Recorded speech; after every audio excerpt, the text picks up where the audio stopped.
يا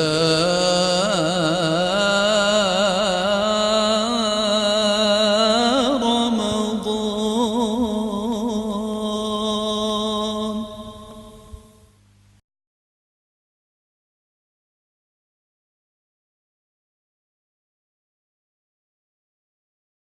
أعوذ بالله من الشيطان الرجيم. بسم الله الرحمن الرحيم. الحمد لله وحده والصلاة والسلام من لا نبي بعده. أما بعد. Assalamu alaykum hurmatli qarindoshlar. Bugun ulug' juma. Alloh subhanahu va taolo har bir mu'min musulmonning jumasini qabul qilsin. Bugun jumada imom mu'min musulmonlarga nihoyatda yaxshi duo qildi. Musulmonlarning izzat obro'y bilan, shon shavkati bilan yashashni va nurg'un xayrli duolarni qildi. Shuning bilan birga zolim, zo'mgar, tajovuzchi kofirlarning halok bo'lishiga ham duo qildi. Nihoyat samimiy duo qildi. Bizmi amin dedik. Mushu amin degan vaqtida yuragimning cho'nqur bir yerlaridan nihoyat bir qattiq o'kinish, bir azob vujudimni qoplab oldi. Biz Ramazonlarda, hajlarda qaraydigan bo'lsak, haramda 10 minglab, 100 minglab, millionlab hojilarimiz haramning imomiga ergishib, imom musulmonlarningki qudrat tepishi, musulmonlarning izzat obro'yi bilan yashashi, musulmonlarning shon shavkati ega bo'lish uchun duo qilsa, qo'llar titrab osmonga ko'tarilib amin deyilgan. Zulm uchirgan, bo'za qilingan musulmonlarni ey Alloh zolimlardan quldan qutqazsala desa, qoni bo'g'ilg'icha tovlab amin deb ahu faryod chekkan. Qani bu bizning duoyimizningki natijasi qarindoshlar. Qani biz necha yillar bo'ldi duo qilyapmiz. Bu holimiz nima uchun yana shunday kundan kunga yomonlik taraf qarab menyapti? Biz tariximizni qaraydigan bo'lsak, biz qachondan tortib Muhammad alayhisalomning ummatiga tava bo'lgandan tortib ajoyib izzat, obro'y, shon, shavkat, o'ziga xo'jayin, adolatni yoqlaydigan bir ulug' bir millat edik. Bizning hayotimizdagi o'rnaklar bo'lsa payg'ambarlar, Abu Bakr, Umar, Osman, Alilardi. Bizden dunyoga dangliq olimlarimiz, palvonlarimiz, qo'mondonlar chiqqan edi. Biz Sulton Sutuq Bug'roxonning, Yusuf Xos Hojibning, Mahmud Qashqariyning, Abduqodir Damullamning avlodlari edik. Hala bugun kun kelganda biz ajoyib bir xo'rliqqa, ezilishga qolib qoldik. Kindiq qinimiz to'kilgan, o'zimiz o'sib yetilgan, bizda unutilg'isiz aslama xotirlarni qoldirgan ona yurtlarimiz boshqalar tarafidan dafsanda qilinib, bulang talang qilinsa, qo'limizdan hech nim kelmay, omalsiz bir holat qilib qolyapmiz. Buning dumma bir ig'ir azob bormi qarindoshlar?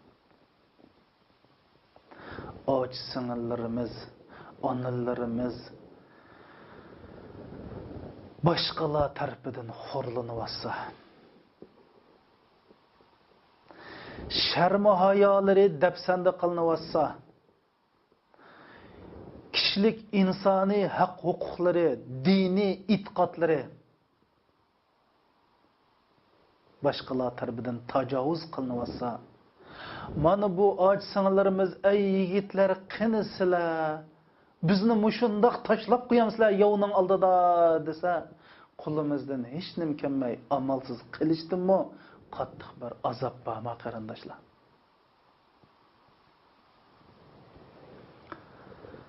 Minglab, 10 minglab, 100 minglab qiz yigitlarimiz faqat dinim islom, Rabbim Alloh, kitobim Qur'on deganligi uchun uningni boshqa hech qanday bir gunohi yo'q qarindoshlarimiz qorong'u zindonlarga kunda necha minglab tashlanayotsa, biz yaqin birodarlarimizdan, qarindoshlarimizdan, tuqqanlarimizdan ayrilib qolyapmiz, mahrum qilyapmiz. Lekin ularni qutqizish uchun ular ash qorong'u zindonlarda nal urib, "Hey, bizga bir igi bormidi?" degan vaqtida qo'limizdan hech kim kelmay, mushundaq amalsiz qilishdimi, qattiq bir azob bormi qarindoshlar? Shirk kabi tuman ming yoshlarimiz o'z yurtidagi zulmga, izilishga chidamay beshini elibla chet ellarga chiqib borgan. Chet ellarga bir pasport elish imkoniyati yo'q. Minib tog' davallardan necha yigitlarning jasadlarini tashlab, hatto o'zining bolalari yo'llarda o'lib ketib, u yerdan boshqa davlatlarga chiqib, qonunsiz ko'chman deb turmalarda oylab yetib, odam chidiqsiz kasallarga giribtor bo'lib, anandan keyin davlatlarga tarqib ketib qolgan. Bularga biz qo'limizdan kerakdek hech bir ish qilmagan, amalsiz qolgan. Mushningdimi bir ichinishlik azob bormi qarindoshlar?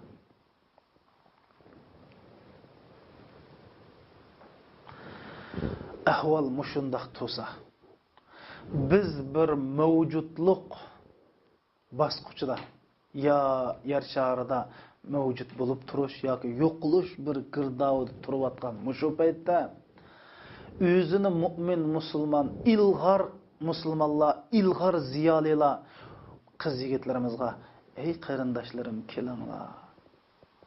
Mushu dafsanda qilingan dinimiz uchun, xonu vayron qilingan yurtlarimiz uchun, g'ururi, vijdoni, itqodi, odamiyligi, kishilik huquqi dafsanda qilingan musulmonlar uchun oz to'li bir ish qilayli" desa, Alloh qandoqdir banolarni ko'rsatib hamkorlashishdan bosh tortayotgan.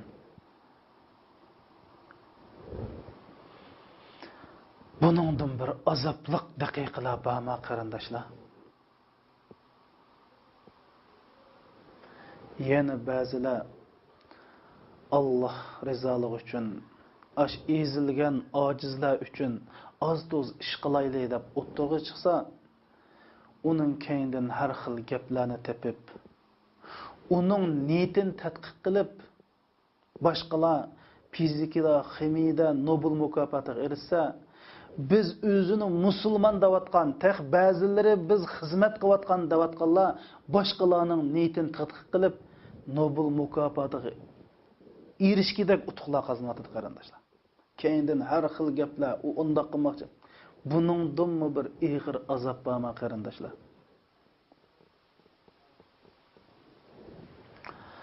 Biz qanday qilishimiz kerak? Men bu ahvollarni deb sizlarning ruhinglarni tushirishni yoki sizlarni umidsizlantirishni o'ylamadim. Bu biz yashayotgan reallik. Endi mening demoqchi bo'lganim mushu reallikdan qanday qutulishimiz kerak? Biz bu reallikdan qutulli deydiganmiz, o'zimizning kasal ekanligimizni e'tirof qilishimiz kerak. Anandan keyin bu kasaldan qanday saqlashimizni bilishimiz kerak. Biz bir mu'min, musulmon bo'lgan ekanmiz, kasalimizni Qur'oni Karimdan izlaymiz. Chunki Qur'oni Karim bizning dunyo oxiratlik yo'l ko'rsatkichimiz, mash'ilimizdir. Har bir savollarimizga, bizning kasallarimizga diagnoz qo'ydi, anandan keyin ham dorini berdi. Chunki Alloh subhanahu va taolo Qur'oni Karimda shunday deydi: "Va nazzalna alaykal kitab tibyanan likulli shay. Ey Muhammad alayhisalom, biz sizga shundoq bir kitobni, ya'ni Qur'oni Karimni nozil qildikki, u kitobda hamma savolning javobi bor deydi qarindoshlar. Allah subhanahu va taolaning bir qonuniyati bor. Bu qonuniyatni agar baxtlik yashashni xohlasak, bu dunyoda baxtlik yashashni xohlasak, oxiratda baxtlik yashashni xohlasak, shu baxtli yashaydigan qonunni ijro qilishimiz kerak. Agar u qonunni tatbiq qilmasak, chuqum dunyo oxiratda xo'rlik qilamiz. Alloh subhanahu va taolo nima deydi? Faman tabi'a hudaya fala yadillu va la yashqa. Kimiki Qur'oni Karimdan iborat mening mash hidoyat kitobimga erishidi ekan, bu dunyoda azmaydi. Siyosiy jihatdan azmaydi, iqtisodiy jihatdan azmaydi, diniy e'tiqod jihatdan azmaydi, axloqda azmaydi, hech nimada azmaydi bu odam deydi. Va baxtsiz bo'lmaydi deydi. Bu dunyodan baxtsiz bo'lmaydi, boshqalarning zulm ostida qolmaydi va oxiratda ham baxtsiz bo'lmaydi. Amma uning aksi bo'lganda, "Va man a'rada an zikri fa inna lahu ma'ishatan danka." Kimiki Qur'oni Karimdan yuz o'raydi ekan, bu odam uchun nihoyatda tor bir siqilish, ya'ni baxtsizlik bir hayot bor deydi qarindoshlar. Biz ahvolimiz qaraydi. Nima uchun bu barliq musibatlar bizga keladi?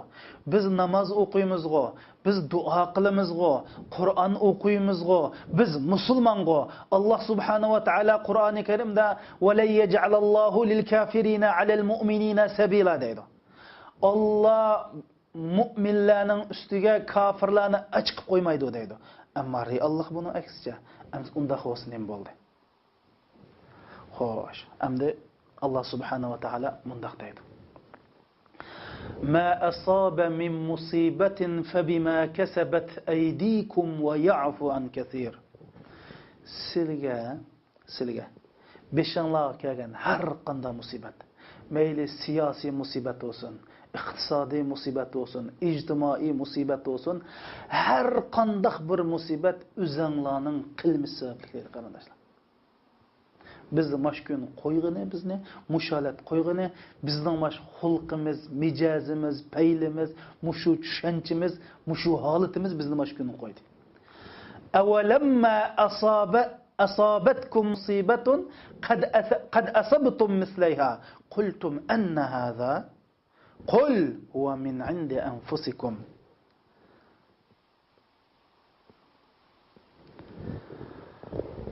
Sizlarga musibat yetgan vaqtida, "Voy, bu musibat bizga neden keldi? Bizga nima deb keldi?" deysizlar. Ey Muhammad alayhisalom desizlar, "U musibat o'zinglar sababli keldi" deydi qarindoshlar. Bütün olamni, koinotni yaratgan Alloh jalla jalaluhu, sizlar bizni yaratgan Alloh bizga nima deydi? Sening mashkuni qilishing o'zing sababli deydi. Men bir mu'min musulmon bo'lib sifat bilan Allohning kalomiga ishonaman. Unda bo'lgandan keyin men kasalkanman. Men Allohning hidoyatiga ergashmabdiman. Alloh qiling deganni qilmabdiman. Shuning mashkuni qilibdiman. Mushuning bir gapni qistirib qo'y qarindoshlar. Amerikadagi bir ijtimoiy fan organi mundaq bir statistika bergan. Mush dunyoda fuqarolari eng baxtli yashaydigan davlat qaysi deb bir tadqiqot etgan vaqtida Doniyaning fuqarolari hammadan baxtli yashaydigan fuqaro deb men buni televizorda ko'rdim. Ya'ni Arab yerim Aral televiziya stansiyasida qatardiki buni berdi. Yine bir necha kundan keyin bir material ko'rdim. Bu materialda bunu Amerika'nın CNN degan kanalda e'lon qilindi. Dunyoda Qur'oni Karimning mundaq 4 ta'limotini, Qur'oni Karimdagi ijtimoiy adolat ta'limoti, iqtisod ta'limoti, iqtisod ta'limoti, siyosiy qonuniy Qur'oni Karimdagi va kishilik huquq, ya'ni insonparvarlik qonunini hozir dunyoda tatbiqlayotgan davlatlar qaysi deb mushunda bir statistika olib bo'lgan. Statistikada yanılı Daniya birinchi bo'lib chiqqan qarindoshlar. To'g'ri, Daniya xristian davlati, musulmon emas. Lekin ular siyosatda, iqtisodda, ijtimoiy adolatda, insonparvarlik, kishilik huquqda Qur'oni Karimning ta'limotini yurgizgan davlat bo'lgan. Musulmon bo'lmasin. Shundan fuqarolari hozir yashada eng baxtli yashaydigan fuqaro bo'lgan. Bundan nima tushunamiz? Agar musulmon bo'lsang, Qur'oni Karimning degan bo'yicha bo'lsang, u dunyo bu dunyo baxtli bo'lsa.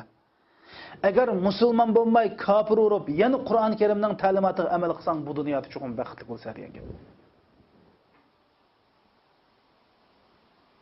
Allah subhanahu wa ta'ala bizga shunday dedi.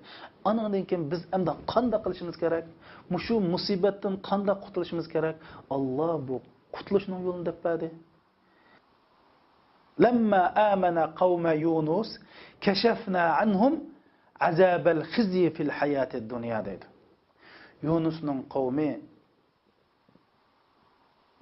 iymon etgandan keyin biz ulardan deydi Alloh dunyoning hurlig'ini ko'tarib o'tdik deydi qarindoshlar. Biz haqiqiy mu'minlik qaytsak, haqiqiy musulmonlarchilik qaytsak, Alloh bizdan buni ko'tarib o'tadi. Allah subhanahu wa ta'ala nima deydi qarindoshlar? Innalloha la yughayyiru ma biqawmin hatta yughayyiru ma bi anfusihim.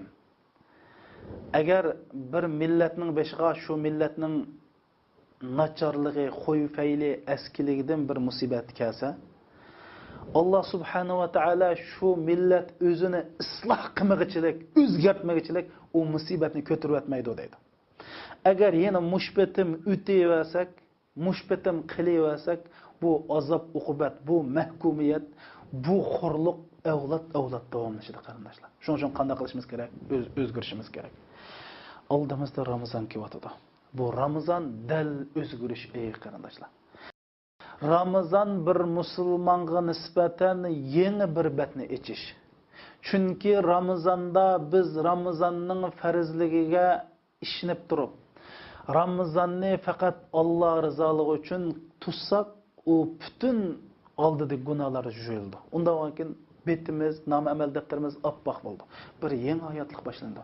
Mosh hayotlikda o'zgaraylik qarindoshlar.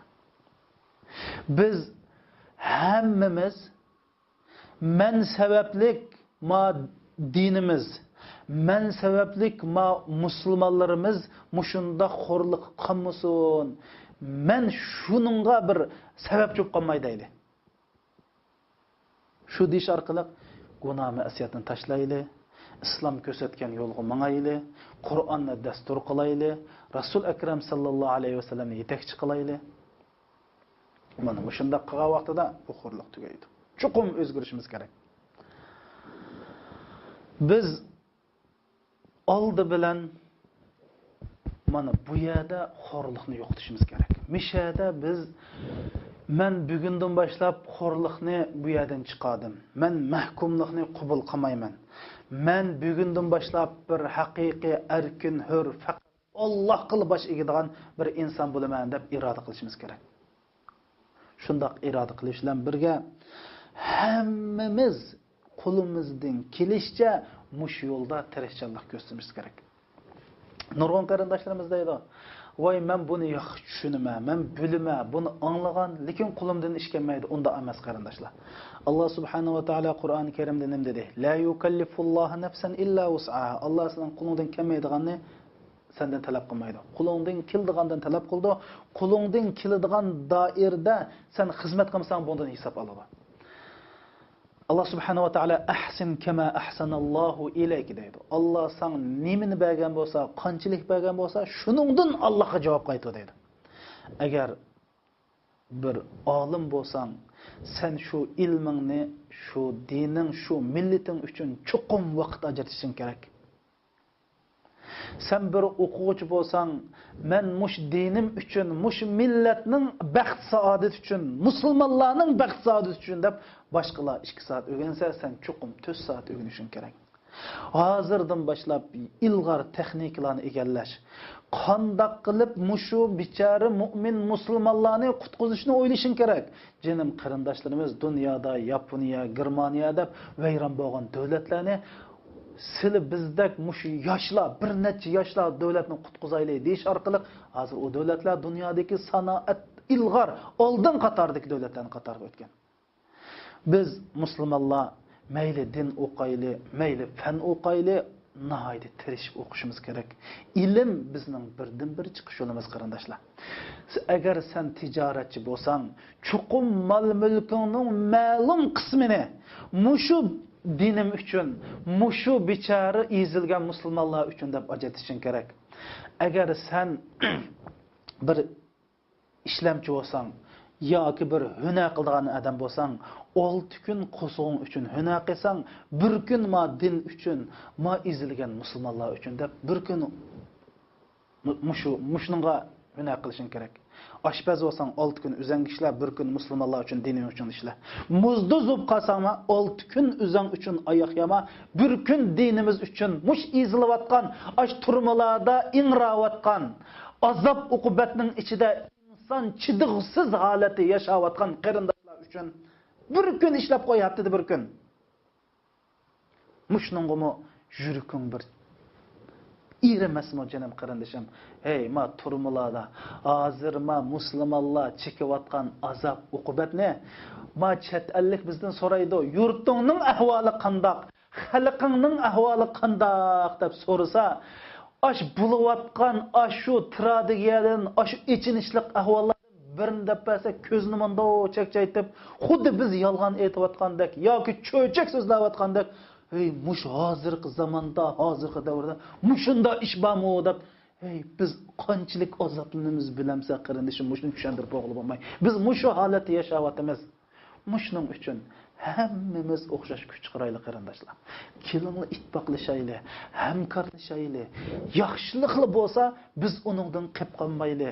Yomonlikli bo'ldikan biz u yerda bo'lib qolmayli jonim qarindoshlarim.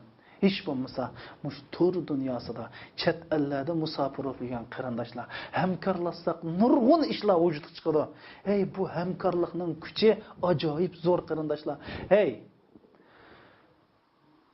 Yusuf Xasajib bizga qutadigan bilikdan iborat bu o'lmas obidani qoldirib ketdi. U bir shaxs edi.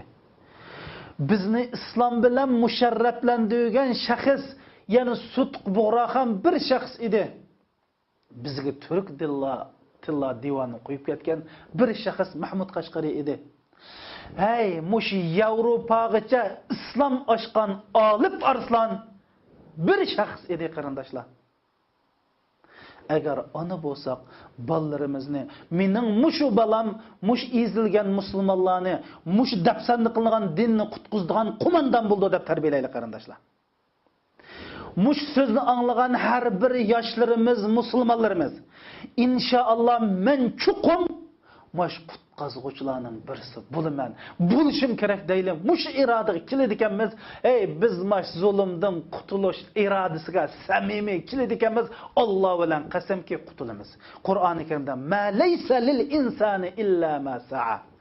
Alloh insonning iroda qilgan, sayi kushgan, tirishqini chuqum beraman dedi. Tirish bizdan qolgan Allohga qarindoshlar.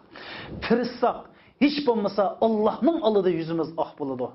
Ash ezilayotgan, ingrayotgan musulmonlarning oldida bizning yuzimiz oq bo'ldi. Uning aksicha biz xoin, munofiq bo'lamiz qarindoshlar. Bu kallamizda bo'lsin. Bu Ramazonda hammamiz o'z mas'uliyatimizni tonaylik. Biz birlashaylik. Mana mushundoq sözlerini hiç yo'qmiz taqtayli, boshqalarga borgan deb anglatayli. Balkim qarindoshlar, bu so'zni deb o'ltirgan odamning qo'ldan ish kelmagan bilan o'nlig'a odam mush so'zdan ilhom elib, balkim bir yaxshilik, bir nijotlik, bir cho'ng ish bo'lib qolish ehtimoli bor. Chunki Rasul akram sallallohu alayhi vasallam hadis sharifda yetkizgan odamdan o'nlig'an odam olim bo'lish kerak deydi. Anglab, yetkizgan odam manchilik tushungan bilan anglagan odam o so'zni tig'im no tushunib, nurg'un ishlar bo'ladi. Shuning uchun bu ishni yetkizish bo'lsin yordamlashaylik. Ey qarindoshlarim, Ramazonda aş izlayotgan, aş xorlanayotgan, dert alamlaridan yuraklari, jigarlari paj-paj bo'layotgan aş qarindoshlarimiz uchun duo qilaylik. Eng aqalli shunda qilaylik. Assalomu alaykum va rahmatullohi va barakatuh.